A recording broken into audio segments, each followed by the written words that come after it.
But we're held hostage to the settlers that have enough political power within the Israeli political system that they can frustrate any attempt to get them out. And as long as they're there, the Palestinians can't possibly make peace.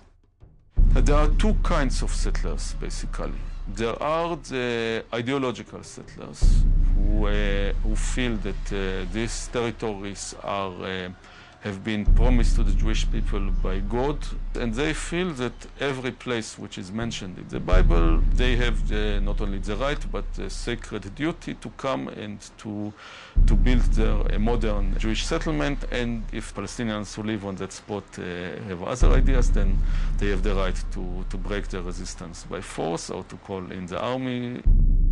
And the other kind, which are the more majority of the settlers, are in fact ordinary Israelis who came there simply because the government was offering them very cheap housing. When you go to live there, then most of the money you get is a government loan, and if you stay there for 10 years, then you don't have to pay back the loan.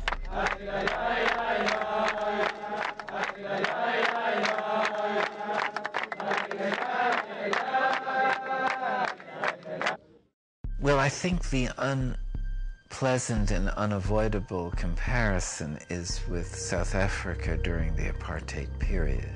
And I must say that having visited South Africa, that they were much better off than the Palestinians living in the refugee camps.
We went to jail because it was impossible to sit still while the obscenity of the apartheid system was being imposed on our people.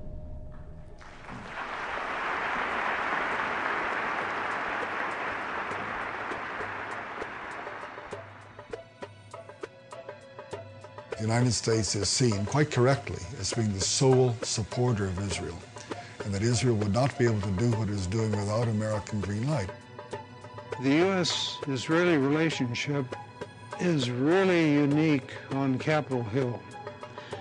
In my 22 years that I served there was never a moment when there was really a debate about U.S. policy in the Middle East. It was always, what does Israel want? And almost always, Congress gave them exactly what they wanted without any debate, without any amendments being considered. This type of policy exists as a result of a number of factors. First of all, there is the lobby, the U.S. lobby for Israel, AIPAC, American-Israeli Public Affairs Committee. It has a multi-million-dollar budget. It has a highly professional group of people working on Capitol Hill. They know the legislative process, they know the personalities, and therefore advance what's best for the state of Israel. Congress seems to think that if you oppose what Israel wants, you'll be defeated in the next election.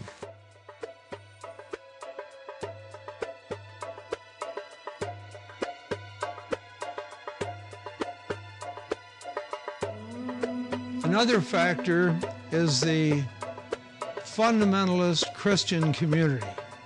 Fundamentalists are often represented by the televangelists that are on TV. They believe that a strong Israel is a part of God's plan. They believe that the day will come when a battle will occur in the plain of Armageddon in the Middle East. There will be the forces of truth and righteousness on one side, forces of evil on the other side. And in that struggle, the Christian forces, led by the second coming of Jesus Christ, will prevail. All of the Jews will be either destroyed or converted instantly to Christianity. It may sound to the viewer as a very far-out notion, but believe me, it is widely held and supported by millions of Americans whose doctrines really, in the ultimate, are hostile to the survival of Jews, but nevertheless, the supporters of Israel see this vast body of American people as being a great asset at this time, so they embrace them. And Mr. Robertson, who said, I had a vision from God that we have to support Israel. And no matter what happens and what they do, this is the will of God because they're God's chosen people. A couple of weeks later, he added, and that's when this ministry started really being blessed, when we made that commitment to Israel. Not the commitment to God or Jesus Christ's teachings, but to Israel. And we have come from all the nations of the earth to say to the people of Israel, we are your friends, we are with you, and we believe that you are called by God to possess this land. I, as a Christian and a Christian pastor, object, not in my name and not in the name of over 115 to 120 million Christians, do you dare say that we support injustice and deceit? We do not. The citizenry of this democratic society is systematically deprived of access to the real facts. The American media play a major role in continuing U.S. support for Israel through leaving out vast swaths of information. It is the classic case of lying through omission. Major statements by American diplomats, senators, military leaders are going unreported. Sentences are being removed from news stories. Information is being manipulated. Those are the three factors that work together on Capitol Hill and lead to such total bias, such total absence of free speech, of open debate, that is, I think, very destructive to our institutions and to our best interests in world affairs. So Israel, for example, does not abide at all by international law. The entire occupation is illegal. It's a violation, in particular, of the Fourth Geneva Convention. By the rules of the Fourth Geneva Convention, you're not allowed to build settlements, you're not allowed to build roads, you're not allowed to expropriate land, you're not allowed to deport people, you're not allowed to restrict their freedom of movement, you're not allowed